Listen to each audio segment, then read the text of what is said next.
कहानी मनुष्य की बर्बादी के 4 कारण। एक भिक्षु की आत्मा से निकली चेतावनी। अध्याय 1, जंगल की आग और राजकुमार की यात्रा। बहुत समय पहले की बात है। श्रावस्ती राज्य में एक बुद्धिमान और शांतिप्रिय राजा राज्य करता था। उसका पुत्र राजकुमार वीर्यदत्त पराक्रमी था, लेकिन भीतर से व्यथित। मन में प्रश्न थे, जीवन का उद्देश्य क्या है? क्यों कुछ लोग सब कुछ होते हुए भी बर्बाद हो जाते हैं? एक दिन जब जंगल में भीषण आग लगी तो राजकुमार ने अपने सैनिकों को साथ लिया और गांव वालों को बचाने चल पड़ा। लेकिन वहीं उसे मिला एक बूढ़ा भिक्षु जो धुएं के बीच ध्यानस्थ बैठा था। राजकुमार ने पूछा, आप यहाँ क्या कर रहे हैं? ये तो प्राणघातक है। भिक्षु ने आंखें खोली और कहा, इस जंगल की आग से कहीं अधिक घातक है मनुष्य के भीतर की आग, जो उसे बर्बादी की ओर ले जाती है। क्या तुम जानना चाहते हो वे 4 कारण जो किसी भी मनुष्य को नष्ट कर सकते हैं? राजकुमार ने सिर झुका लिया, कृपया बताएं। अध्याय 2, पहला कारण, लोभ, असीमित इच्छा। भिक्षु ने कहा, पहला कारण है लोभ। जब किसी को जितना मिला है वो उससे पर्याप्त न लगे और वह हर चीज को अपने वश में करना चाहता है, तभी बर्बादी आरंभ होती है। मैंने एक व्यापारी को देखा था। वह पहले केवल नमक बेचता था, संतुष्ट था। लेकिन जब उसकी कमाई बढ़ी तो उसने शराब, अफीम और स्त्री व्यापार में भी कदम रखा। हर बार उसने कहा, बस यह आखिरी बार, पर उसका बस कभी नहीं आया। अंततः उसका घर उजड़ गया, पुत्र बिगड़ गया और उसकी पत्नी आत्महत्या कर बैठी। राजकुमार की आंखें नम थीं। भिक्षु बोले, लोभ एक ऐसी अग्नि है जो जलाती तो है पर सामने से नहीं दिखती। ये भीतर ही भीतर भस्म करती है। अध्याय 3, दूसरा कारण, क्रोध, असंयमित मन। भिक्षु बोले, दूसरा कारण है क्रोध। जो व्यक्ति क्रोध के वश में होता है वह सबसे पहले अपनी बुद्धि को खो देता है। एक योद्धा था, वीर, सम्मानित, लेकिन एक दिन उसे संदेह हुआ कि उसके छोटे भाई ने युद्ध में उसकी निंदा की है। वह आवेश में आ गया। बिना जांच पड़ताल किए उसने उसे मौत की सजा दे दी। कुछ ही दिनों में पता चला कि भाई निर्दोष था। वह स्वयं को क्षमा न कर सका और जंगलों में भटकने लगा, पागल हो गया। क्रोध क्षणिक होता है, लेकिन उसका फल दीर्घकालिक और विनाशकारी होता है। राजकुमार ने सिर झुका लिया, क्रोध तो मैं भी करता हूँ भिक्षु ने मुस्कुराकर कहा, क्रोध पर नियंत्रण नहीं तो जीवन पर नियंत्रण नहीं। अध्याय 4, तीसरा कारण, मोह, अंधी आसक्ति। भिक्षु ने गहरी सांस ली। तीसरा कारण है मोह। एक विद्वान ब्राह्मण था। उसने वर्षों तक वेद, उपनिषद, शास्त्र पढ़े। एक दिन उसे एक सुंदर स्त्री से प्रेम हुआ। वह स्त्री उसे प्रेम नहीं करती थी, पर वह उसके पीछे पागल हो गया। उसने अपने ज्ञान का त्याग कर दिया, दान करना छोड़ दिया और स्त्री के इशारे पर सब कुछ लुटा बैठा। अंततः जब स्त्री किसी और के साथ चली गई, वह पागल सा हो गया और नदी में कूदकर जान दे दी। जो मोह में फंसता है वह सत्य को भूल जाता है। उसे लगता है कि जीवन उसी एक वस्तु या व्यक्ति में सिमट गया है। मोह वह जाल है जिसमें मछली भी कूद जाती है। अध्याय 5, चौथा कारण, अहंकार, मैं ही सब कुछ हूँ। भिक्षु ने गंभीर होकर कहा, चौथा और अंतिम कारण है अहंकार। जब मनुष्य सोचता है कि मैं ही सर्वोपरि हूँ, तब वह विनाश के मार्ग पर होता है। एक राजा था, राजश्री। वह बुद्ध के पास भी गया था, पर अहंकार के कारण कभी नतमस्तक न हुआ। वह कहता, मैं धरती का स्वामी हूँ, कोई भिक्षु मुझे क्या सिखाएगा। फिर एक बार युद्ध में उसकी सेना हार गई। उसे बंदी बनाया गया। वहां उसने पहली बार जाना कि अहंकार गिराने के लिए जीवन गिरा देता है। जब हम स्वयं को सब कुछ मान लेते हैं तभी ईश्वर हमसे सब कुछ छीन लेता है, ताकि हम पुनः शून्य बन सके। अध्याय 6, आत्मचिंतन की रात। राजकुमार ने भिक्षु के चरणों में सिर रख दिया। रात हो चुकी थी, लेकिन उस राजकुमार के भीतर एक नई रोशनी जल चुकी थी। हे भिक्षु, मैं भी कहीं न कहीं इन्हीं चारों में उलझा था, लोभ, क्रोध, मोह और अहंकार। क्या कोई मार्ग है जिससे मैं बच सकूं? भिक्षु ने मुस्कुराकर कहा, बुद्ध का मार्ग ही समाधान है। वह कहते हैं, अपने भीतर दीपक बनो, अपने भीतर का सत्य देखो। तुम्हारा लोभ तब शांत होगा जब तुम सेवा करोगे। तुम्हारा क्रोध तब शांत होगा जब तुम ध्यान करोगे। तुम्हारा मोह तब टूटेगा जब तुम अनित्य को जानोगे। तुम्हारा अहंकार तब मिटेगा जब तुम नम्र बनोगे। अध्याय 7, राजकुमार का नया जन्म। राजकुमार ने राज्य लौटकर अपने पिता से अनुमति ली और कुछ वर्षों तक बुद्ध के विहार में रहा। वहां उसने ध्यान, सेवा और मौन को जीवन का आधार बनाया। वह लौटा, लेकिन अब वह एक बोधिसत्व जैसा बन चुका था। वह लोगों को वही 4 कारण समझाता, वही 4 उपाय सिखाता। राज्य में शांति बढ़ी, अपराध घटे और लोग अपने भीतर झांकने लगे। क्योंकि एक भिक्षु ने समय पर एक आत्मा को जगा दिया था। अध्याय 8 भीतर के शत्रु बाहर लौटते हैं। राजकुमार वीर्यदत्त ने वर्षों तक ध्यान और सेवा में जीवन बिताया। उसके हृदय में शांति थी, लेकिन एक दिन उसे लगा, क्या मैंने अपने लोभ, क्रोध, मोह और अहंकार को पूरी तरह जला दिया है, या वे अभी भी मेरी परछाइयों में जीवित हैं? उसी दिन एक दूत आया, राजकुमार, आपकी माँ बहुत बीमार है, उन्होंने अंतिम बार आपको बुलाया है। वीर्यदत्त भागा, लेकिन भीतर एक अजीब हलचल थी। रास्ते में उसे पता चला कि उसके चचेरे भाई ने सिंहासन पर नजर गड़ा दी है और बीमारी के समय भी षड्यंत्र कर रहा है।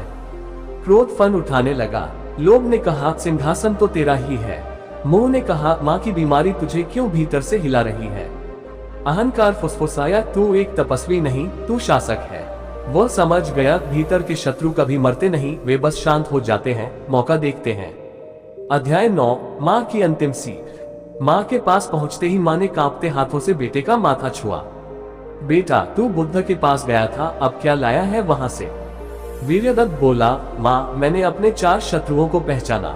माँ मुस्कुराई, पहचानना ही काफी नहीं बेटा, उन्हें हर रोज जीतना पड़ता है। जैसे तुम हर दिन स्नान करते हो, वैसे ही हर दिन आत्मा को भी धोना पड़ता है। और जब कोई अपने क्रोध, लोभ, मोह, अहंकार पर हर दिन थोड़ा थोड़ा विजयी होता है, तब वह जीवित रहते हुए मुक्त हो जाता है। माँ की आंखें बंद हो गईं। उनके होठों पर वही आखिरी वाक्य था, हर दिन थोड़ा थोड़ा मुक्त हो बेटा। अध्याय 10 पहला शिष्य। माँ की चिता जल रही थी। वीर्यदत्त उस अग्नि को देख रहा था जैसे वह फिर से जन्म ले रहा हो। वहीं आया एक निर्धन युवक, राजकुमार, मुझे क्रोध बहुत आता है। मैं माँ बाप तक को गाली देता हूँ, पर पछताता भी हूँ। मुझे कुछ दो। वीर्यदत्त मुस्कुराया, मैं तुझे दूसरा जन्म देता हूँ, चल ध्यान करना सीख। उस दिन से राजकुमार ने अपने जीवन का मिशन तय किया, हर एक जीव को उसके 4 शत्रुओं से बचाने का एक प्रयास। अध्याय 11 राजसभा में बुद्ध के वचन। कुछ समय बाद गौतम बुद्ध श्रावस्ती आए। राजसभा में राजाओं, ब्राह्मणों और धनाढ्य व्यापारियों का जमावड़ा था। वहां वीर्यदत्त भी खड़ा हुआ। उसने पूछा, भगवान, आपने कहा अब दीपो भव, लेकिन क्या हर कोई भीतर दीपक जला सकता है? बुद्ध मुस्कुराए, दीपक जलाना सबके वश में है, लेकिन तेल कौन लाएगा? संयम, सेवा, सत्य और समाधि, ये उसके तेल हैं। जिसे अपने जीवन में रोज थोड़ा संयम मिले, थोड़ा सेवा मिले, थोड़ा सत्य मिले, उसमें दीपक स्वयं जलता है। राजसभा में मौन था, पर भीतर अनेक दीप जल उठे थे। अध्याय 12 4 शत्रुओं पर 4 साधन। बुद्ध ने सभा में एक दुर्लभ शिक्षा दी। 4 विकारों पर 4 साधन ही उपाय हैं। 1 लोभ को हराने का उपाय है दान। 2 क्रोध को शांति देने का उपाय है ध्यान। 3 मोह को हटाने का उपाय है वैराग्य। 4 अहंकार को मिटाने का उपाय है सेवा। राजकुमार ने उसी दिन घोषणा की, अब मैं राज्य को त्याग कर एक केंद्र बनाऊंगा जहां ये 4 साधन सिखाए जाएंगे। कोई भी आए, बिना जाति, धर्म, भाषा के भेद के, और इन 4 विकारों से मुक्त हो सके। अध्याय 13 युगांतकारी संस्था 4 दीप। वीर्यदत्त ने एक केंद्र स्थापित किया, नाम रखा 4 दीप आश्रम। हर दिशा में 4 दीप जले रहते थे। एक दीप दान का, दूसरा ध्यान का, तीसरा वैराग्य का और चौथा सेवा का। वहां आकर हर वर्ग, हर उम्र के लोग उन 4 शत्रुओं से युद्ध करना सीखते। कुछ ही वर्षों में श्रावस्ती एक ऐसा नगर बन गया जहां चोरी, हत्या, छल कपट नगण्य हो गए। और यह सब हुआ क्योंकि एक राजकुमार ने पहले अपने भीतर की लड़ाई जीती। अध्याय 14 4 दीपों से जलता अंधकार। 4 दीप आश्रम अब प्रसिद्ध हो चुका था। दूर दूर से लोग आते, कुछ सीखने, कुछ परखने और कुछ तोड़ने।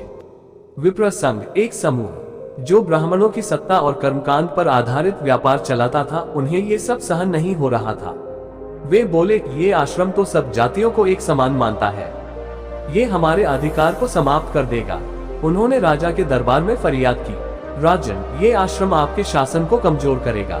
वहाँ जातियों का भेद मिटाया जा रहा है, ये परंपरा के विरुद्ध है। राजा असमंजस में था, लेकिन वीर्यदत्त ने विनम्रता से कहा, जहाँ भीतर का अंधकार मिटता है, वहाँ शासन नहीं डगमगाता, वहाँ शासन पुष्ट होता है। ये दीप अंधकार से युद्ध कर रहे हैं, सिंहासन से नहीं। राजा मौन हो गया, पर विप्र संघ ने चुप रहना नहीं चुना। अध्याय 15 आंतरिक विष और बाहरी जाल। विप्र संघ ने एक योजना बनाई। उन्होंने अपने कुछ लोगों को शिष्य बनाकर आश्रम में भेजा, जो वहां असंतोष फैलाए। इनका काम था ध्यान में बैठे लोगों को भटकाना, दान को चोरी कहना, वैराग्य को पलायन बताना, सेवा को धोखा सिद्ध करना। धीरे धीरे आश्रम में फूट पड़ने लगी। एक दिन एक युवक चीखा, मुझे ये सब झूठ लगता है। मैंने सेवा की पर बदले में मिला अपमान। वीर्यदत्त उसके पास गया। क्या तुमने सेवा की थी या बदले की आशा में कुछ किया था? युवक मौन हो गया। भीतर के विकार बाहर के जाल से ज्यादा खतरनाक होते हैं। वीर्यदत्त ने ये सीख ली, अब केवल शिक्षा नहीं, संरक्षण भी आवश्यक है। अध्याय 16, आग का द्वार। एक रात आश्रम के दक्षिणी कक्ष में आग लग गई। ध्यान कक्ष जल गया है। एक सेवक चिल्लाया। वीर्यदत्त दौड़ा। जलती हुई लकड़ियों के बीच वह एक वस्तु खोजने लगा, एक पुरानी मिट्टी की दीपक। किसी ने पूछा, ये जलता नहीं, फिर इसे क्यों बचा रहे हो? उसने कहा, ये पहला दीप था जिससे बाकी 3 जले थे। उस राख से वह दीपक उठाकर बोला, जब कोई हमें जलाना चाहे तो हम जलकर भी बचा सकते हैं, दीपक बनकर, राख नहीं। इस घटना के बाद आश्रम में नया नियम बना। हर शिष्य को अब ध्यान के साथ सुरक्षा का भी अभ्यास मिलेगा, पर अहिंसा के साथ। अध्याय 17, बुद्ध का दूसरा आगमन। गौतम बुद्ध फिर श्रावस्ती पधारे। वीर्यदत्त ने अपने अनुभव बुद्ध को सुनाए। भगवान, जब हम सत्य का दीप जलाते हैं तो झूठ अंधकार बनकर आक्रमण करता है। क्या ये युद्ध अंतहीन है? बुद्ध बोले, नहीं, ये युद्ध अंतहीन नहीं, पर हर युग में हर आत्मा को ये युद्ध अपने भीतर लड़ना ही होगा। सत्य एक बीज है जो हर आत्मा की भूमि पर रोपना है। कोई भूमि तुरंत फल देगी, कोई वर्षों लेगी। वीर्यदत्त बोला, तो मैं बीज रोपता रहूं। बुद्ध ने सिर हिलाया, हाँ, और यह जानते हुए कि फल तुझे नहीं मिलेंगे, फिर भी तू रोपता रह, यही तेरा बोधिसत्व पथ है। अध्याय 18, अंतर्द्वंद की अंतिम परीक्षा। एक दिन वीर्यदत्त को संदेश मिला, उसका चचेरा भाई जिसने राज्य हथियाया था अब बहुत बीमार है और मरने से पहले माफी मांगना चाहता है। वह गया। भाई कांपते हुए बोला, मुझे क्षमा कर दो, मैंने तुम्हारे विरुद्ध षड्यंत्र किए, मैंने तुम्हारी माँ की सेवा नहीं की, पर आज मृत्यु सामने है। वीर्यदत्त ने उसकी आंखों में देखा। भीतर एक तूफान था, क्या ये माफी का पात्र है? फिर ध्यान आया, मैं किसे माफ कर रहा हूँ? उसी को जो कभी मुझ में था, मेरा अहंकार। उसने भाई का सिर अपने हाथों में रखा, मैं तुझे नहीं, खुद को क्षमा कर रहा हूँ, ताकि मैं मुक्त हो सकूं। भाई ने उसी क्षण शांतिपूर्वक प्राण त्याग दिए। अध्याय 19, 4 विकारों की समाधि। आश्रम में अब एक विशेष ध्यान विधि शुरू हुई, जिसे कहते थे चतुर्विकार समाधि। इसमें शिष्य 4 स्तरों से गुजरते थे। 1, स्व स्वीकृति, मैं विकारों से ग्रस्त हूँ। 2, स्व निरीक्षण, ये विकार कैसे जन्मे। 3, स्व परिवर्तन, इन्हें कैसे बदला जाए। 4, स्व मुक्ति, अब ये मुझ पर अधिकार नहीं रखते। इस प्रक्रिया ने न केवल शिष्यों को बदला, बल्कि उनके गांव, परिवार और समाज को भी। वीर्यदत्त अब चुप रहता, पर उसकी मौन उपस्थिति ही शिक्षा बन गई थी। अध्याय 20, अंतिम दीपक और अंतिम श्वास। वर्षों बीत गए। वीर्यदत्त वृद्ध हो चला था। एक दिन वह मुख्य दीपक के सामने बैठ गया, वही मिट्टी का दीपक। उसने सभी शिष्यों को बुलाया और कहा, आज मैं ये दीप बुझा रहा हूँ ताकि तुम सब अपने अपने दीप जला सको। शिष्य रो पड़े, पर वीर्यदत्त बोला, अगर तुम मेरी याद में रो रहे हो तो यह मोह है, अगर तुम मेरे मार्ग पर चल रहे हो तो यह मुक्ति है। अंतिम श्वास में उसने वही कहा। लोभ, क्रोध, मोह, अहंकार, ये 4 ही नरक हैं, और दान, ध्यान, वैराग्य, सेवा, ये ही मोक्ष के द्वार। तुम्हारा जीवन जिस ओर जाए वही तुम्हारा पुनर्जन्म है। और वह शांत हो गया। कथा का दीपक तुम्हारे भीतर। अब ये कहानी पूरी हुई नहीं है, अब ये कहानी तुम्हारे भीतर शुरू हो रही है। तुम किस शत्रु से लड़ रहे हो, तुम किस दीपक को जला रहे हो। हर रोज थोड़ा थोड़ा मुक्त होना ही असली मुक्ति है। अध्याय 21, आत्मा का आकाश। वीर्यदत्त के महाप्रयाण के बाद शिष्यों में शून्यता छा गई। संध्या की प्रार्थना में एक शिष्य अनुश्रव बोला, हमसे दीप छिन गया, अब कौन मार्ग दिखाएगा। तभी वृद्ध भिक्षु सुदत्त बोले, जो दूसरों के दीपक से रोशनी मांगता है वह हमेशा अंधकार में रहेगा। अब अपने अंतःकरण में दीप जलाओ। शिष्यों ने पहली बार ध्यान मार्गदर्शक के बिना मार्ग पर किया। ये कठिन था, पर यहीं से शुरू हुआ आत्मनिर्भर बोध। अध्याय 22, बुद्ध फिर मौन हुए। श्रावस्ती से लौटते समय बुद्ध ने आनंद से कहा, वह वीर्यदत्त जिसने कभी क्रोध में तलवार उठाई थी, अंत में मौन से मुक्ति पा गया। आनंद बोले, भगवान, क्या अब हमें उसकी आश्रम में फिर जाना होगा? बुद्ध बोले, नहीं, अब वहां जाने की आवश्यकता नहीं, क्योंकि अब उसका आश्रम मिट्टी में है, पर उसकी सीख अंतरिक्ष में फैल गई है। बुद्ध ने एक दीर्घ मौन धारण किया। उस मौन में सब कुछ था, प्रेम, युद्ध, हानि, विजय और निर्वाण। अध्याय 23, 4 द्वार और एक सत्य। अब आश्रम के चारों द्वारों पर शिलालेख उकेरे गए। 1. पूर्व द्वार, तू कुछ नहीं है, इसी से तू सब कुछ बन सकता है। 2. पश्चिम द्वार, जो तुझे क्रोधित करता है वही तेरा गुरु है। 3. उत्तर द्वार, मृत्यु कोई अंत नहीं, वह चेतना की दूसरी यात्रा है। 4. दक्षिण द्वार, यदि तू स्वयं को जीत ले तो जगत तेरी परछाई बन जाएगा। इन द्वारों को पार करने वाला कोई भी आगंतुक भीतर प्रवेश करने से पहले ही परिवर्तित हो जाता था। अध्याय 24, बोधि वृक्ष के नीचे 4 कण। 100 वर्षों बाद एक युवक आया, नाम था समय। वह अत्यंत विद्वान था पर भीतर जलता था। मैंने सब ग्रंथ पढ़े पर शांति नहीं मिली। उसने उसी बोधि वृक्ष के नीचे बैठकर प्रार्थना की, मुझे ज्ञान नहीं चाहिए, मुझे शून्यता चाहिए।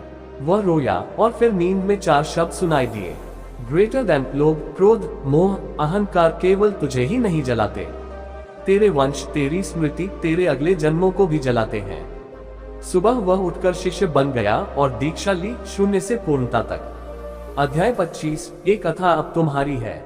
आज भी कहीं कोई बैठा है, शायद तुम जो ये पढ़ रहे हो। तुम्हारे जीवन में भी 4 विकार होंगे। तुम भी कभी अपने किसी भीतर के वीर्यदत्त को पहचानोगे। शायद तुम भी भीतर एक दीप जलाने की तलाश में हो। तो याद रखो, जब तुम कुछ नहीं हो तभी तुम्हारा पुनर्जन्म शुरू होता है। जब तुम क्षमा कर सको तब तुम मृत्यु से जीत सकते हो। जब तुम एक विचार से ऊपर उठ सको तभी तुम आत्मा हो। अध्याय 26, मृत्यु की छाया और जीवन की लौ। समय कब वृद्ध हो चला था। उसने वर्षों ध्यान साधना में बिताए, लेकिन अब उसके शरीर ने साथ छोड़ना शुरू कर दिया। एक दिन उसने कहा, अब मृत्यु दूर नहीं, पर अब मुझे उससे भय नहीं, क्योंकि मैंने पहले ही अपने भीतर की 4 बर्बादी को मर जाने दिया है। उसके अंतिम क्षणों में 4 दीप जलाए गए। हर दीप पर एक शब्द लिखा था, वैराग्य, समर्पण, मौन, प्रकाश। उसने आंखें मूंद ली और कहा, जिन्होंने भीतर शांति नहीं पाए उन्हें मृत्यु कभी शांत नहीं कर सकती। अध्याय 27, गुरु के शव पर खिलता बोधि। समय का अंतिम संस्कार बोधि वृक्ष के नीचे किया गया। अगली सुबह उसी राख पर एक नया बोधि पौधा उगा। किसी ने उसे रोपा नहीं था। शिष्यों ने समझा, ये प्रकृति का संकेत है। जहाँ शरीर राख हो जाए पर आत्मा जीवित हो, वहीं पुनर्जन्म होता है। उस पौधे का नाम रखा गया प्रज्ञा वृक्ष, वह जो तुम्हारी मूर्खता को पी जाए और ज्ञान उत्पन्न करे। अध्याय 28, 4 विकारों की विरासत। अब शिष्यों ने 4 विकारों की कथा को ग्रंथ रूप दिया। ग्रंथ का नाम था अंधकार से दीप तक। हर अध्याय एक विकार पर था। 1. लोभ, जितना मिलेगा उतना कम लगेगा। 2. क्रोध, तू दूसरों पर जलता है, खुद को भी जला बैठता है। 3. मोह, तुझे जो बांधता है वो प्रेम नहीं परतंत्रता है। 4. अहंकार, जो स्वयं को बड़ा समझे वह सत्य को कभी नहीं समझेगा। ये ग्रंथ हर आश्रम में पढ़ाया जाने लगा और धीरे धीरे राजाओं और योद्धाओं तक पहुंचा। अध्याय 29, युद्ध में जलता एक दीपक। राजा प्रभव सेन को जब ये ग्रंथ मिला, वो युद्ध की तैयारी कर रहा था। उसने कहा, क्या ये सब अहिंसक बातें मेरे साम्राज्य को कमजोर नहीं कर देंगी? पर उसी रात उसने स्वप्न देखा। 4 विकारों ने उसे घेर लिया था। तलवार उसकी थी पर उस पर वार कर रही थी। अगली सुबह वह उठा और युद्ध को रोक दिया। उसने कहा, जो अपने भीतर युद्ध जीत सके वही सच्चा सम्राट है। अध्याय 30, चेतना की अंतिम पुकार। अब हजारों वर्ष बीत चुके हैं। हम बुद्ध की मूर्तियों को पूजते हैं, वीर्यदत्त और सम्यक की कथाओं को पढ़ते हैं, पर क्या हमने भीतर के 4 विकारों को हराया है? हर समय, हर युग में ये प्रश्न फिर लौटता है। ग्रेटर देन, क्या तुम तैयार हो बर्बादी से मुक्ति की ओर एक दीप जलाने के लिए? ग्रेटर देन, क्या तुम जीवन की उस यात्रा पर चलने को तैयार हो जहां हर कदम तुम्हारा अहंकार कम करे और हर श्वास तुम्हारा आत्मा से मिलन करे? कथा समाप्त नहीं हुई, वह अब तुम्हारी चेतना में शुरू हुई है।